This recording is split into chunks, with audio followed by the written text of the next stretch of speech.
Hi,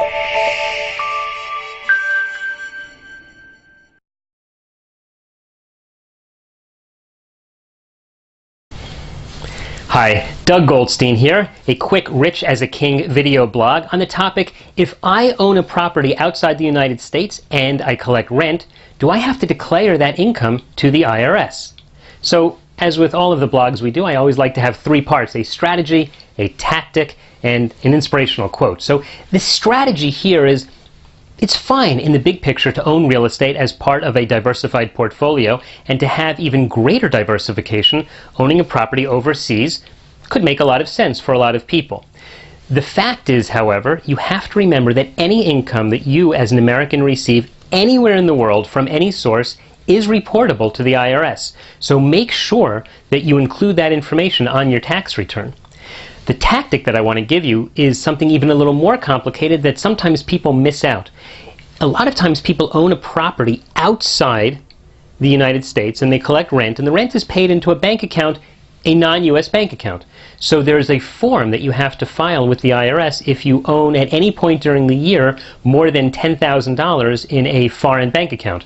We call the form the FBAR, F-B-A-R, which is the report of foreign bank accounts, or actually foreign any accounts where you have any sort of investment portfolio.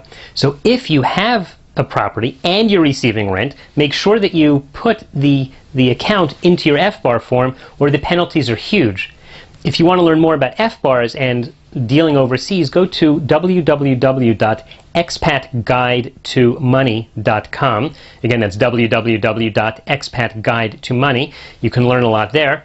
You know, I gave you one tactic, which is to file this form, but I'll give you a second tactic, which is if you want to own real estate as part of a diversified portfolio and you think owning it overseas is a good idea, obviously speak to your financial advisor about that, but consider buying real estate in the form of a REIT, R-E-I-T. That stands for Real Estate Investment Trust. REITs often trade like stocks on an exchange, so they're very easy to buy and sell. The management of the REIT, they go out and buy the properties and they manage it and they collect the rent and just pass it through to you in the form of a dividend. Obviously there are ups and downs and there are risks with that, but it's certainly something to consider if you're looking for some sort of international or global diversification in terms of real estate. And finally, the inspirational quote for why you might want to buy real estate is a great quote that Mark Twain said, which is, "You should buy real estate. They're not making it anymore." The earth is only so big, and everyone's got to own a little corner of it for himself. If you have any questions, please be sure to be in touch. Go to the contact page at www.richasaking.com.